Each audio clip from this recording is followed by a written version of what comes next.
by acknowledging that we're here on the territory of the Algonquin Anishinaabe people who've been here from time immemorial. We are on their land. Say to them, Miigwech. I don't know how to say I'm sorry. And hi, hi. My name is Elizabeth May, and I'm leader of the Green Party of Canada and member of Parliament for Saanich Gulf Islands. As you all know, Wednesday mornings, parties are in their caucuses, so we're in ours. This is an explanation of how, and I've found this enormously helpful as a Green Party member of Parliament to work not just across party lines, but to extend the ability to work on legislation between the two different houses of our Parliament. As we speak in the House of Commons, we speak of the other place, which I think is deeply mysterious. But in that other place, I have a colleague and sister in Senator Marilou McPhedran. And so today we wanted to share some of our shared goals for the parliamentary session. So I'll turn it over to Senator McPhedran. Thank you very much, Elizabeth. This is probably a somewhat unusual media conference, but in some ways it demonstrates what we're trying to do, and that is to be parliamentarians that are not governed by political, or in the case of the Senate, by groups and leadership and top-down directions. I'm an unaffiliated senator, and that means that I don't belong to any of the groups in the Senate. This has been the case for a number of years. It also means that it allows for a kind of freedom that many of our colleagues really don't have. And that is what has led me time after time after time to be working directly with Elizabeth May because of our very strong shared values, both as parliamentarians and as feminists. I'm a co-founder and co-chair of the Canadian Association of Feminist Parliamentarians. Elizabeth has been an active member from the very beginning, and we are the ones who show up with the civility pledge, asking parliamentarians to make personal commitments to make sure that the culture in both houses of parliament does not slide further into abusive and toxic behavior. We have a long way to go, but this is how culture changes. It changes by people stepping forward, people asking questions, people saying, no, this is not okay. And increasingly we are seeing that. We're seeing it being addressed at the cabinet level as well. This is an issue that is somewhat difficult to address because often this issue is led by women. There's a disproportionate amount of abuse that women politicians and women in public life, journalists in particular, have to live with. And in order to change a culture like Parliament, we have to be able to have shared values and shared actions. And so as the traditional political caucuses are meeting this morning, we're here to say that there's another way to bring about change and another way to be responsible parliamentarians.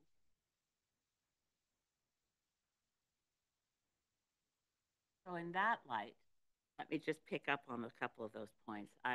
We have worked together to mention, as Senator McPhedran just said, we've worked together for years. Yes, and within the Feminist Caucus, we've also worked really hard to help in different ways, both of us, to help rescue women from the Taliban and help get women out of Afghanistan. We've also worked together on issues related to the Treaty for the Prohibition of Nuclear Weapons. We have attended numerous United Nations conferences of the parties to the Treaty for the Prohibition of Nuclear Weapons, TPNW. And at the last session at the United Nations headquarters, we were the only two Canadian parliamentarians at the gathering of international parliamentarians working for the TPNW. We've worked together on a range of issues for quite a while, but one that is our legislative agenda priority for this session is a bill that is before the Senate and it's a bill that is really near and dear to my heart. I had sponsored the same bill in the House in previous sessions. It hasn't gotten through the House in the past. Our hope is that Senator McPhedran's bill will make it through the Senate, and then I will sponsor it to the House to get it to completion. This is a bill to engage youth more directly in Canadian politics by changing the voting age from 18 to 16. So I want Marilou to take over now to explain more about her bill in the Senate and how we see it as a priority for democracy. I'm approaching 9 years as a senator, and my priority from the very beginning in every session of Parliament has been to introduce a bill to expand voting rights in Canada, to include 16 and 17-year-olds, and to allow 14 and 15-year-olds to register with Elections Canada to indicate their intention to vote at 16.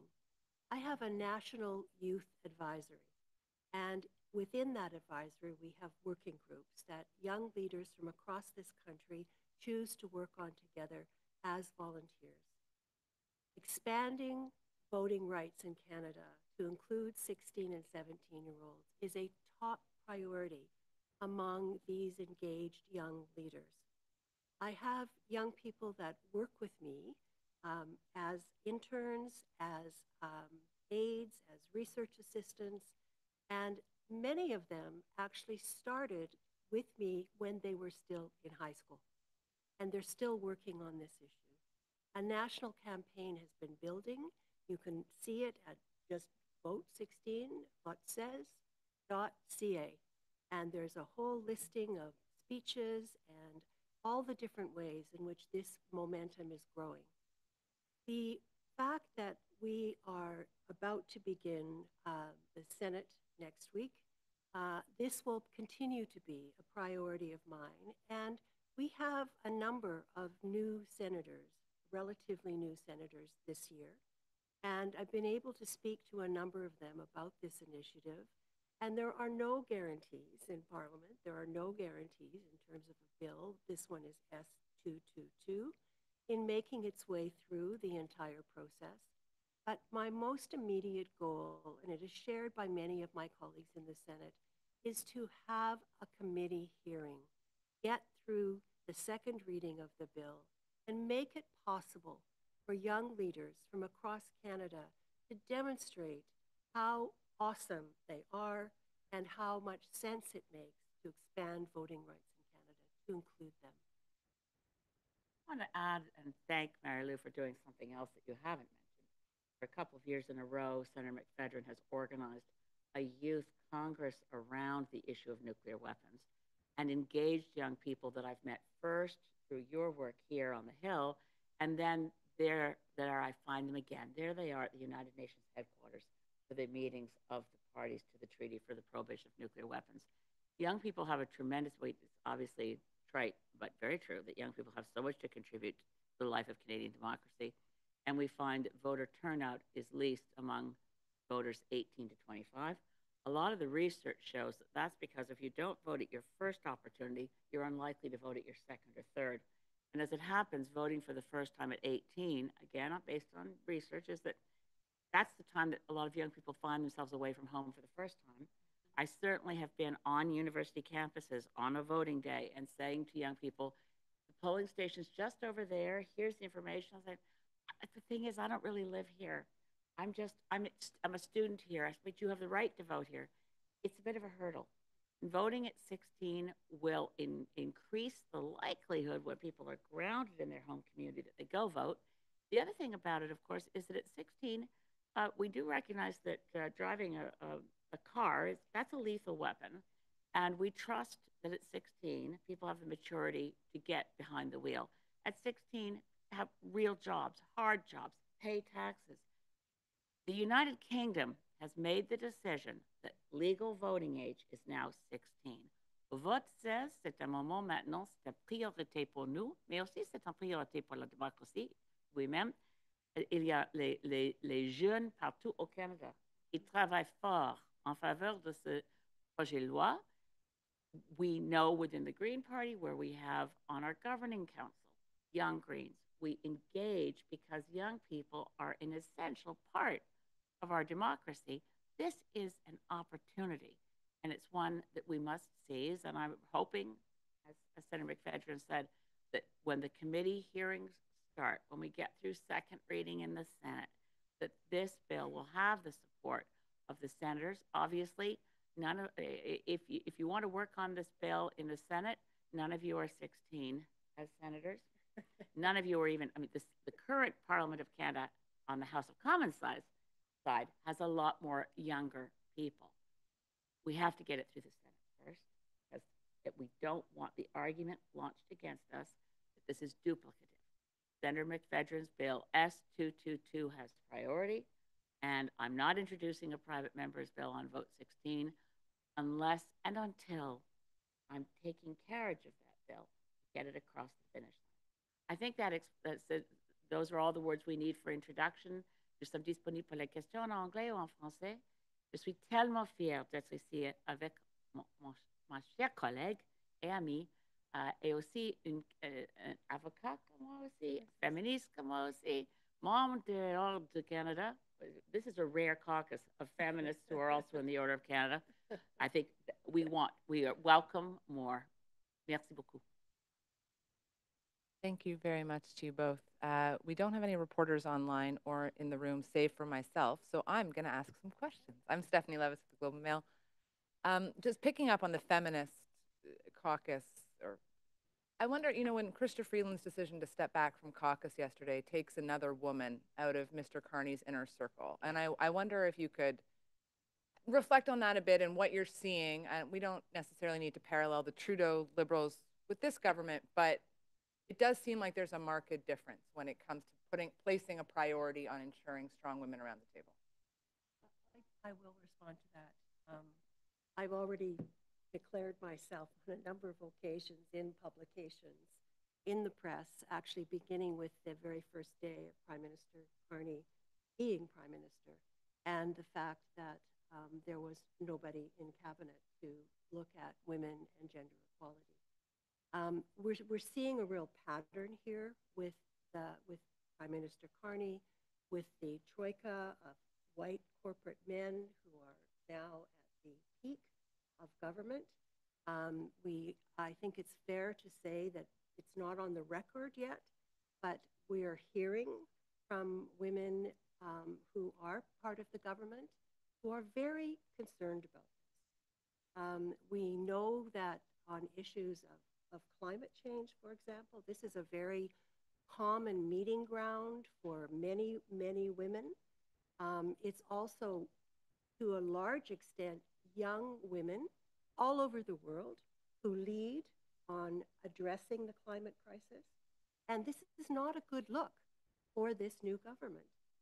It's in a context where the metrics around pay equity, around leadership in corporations, all of those metrics are bad in terms of women's participation.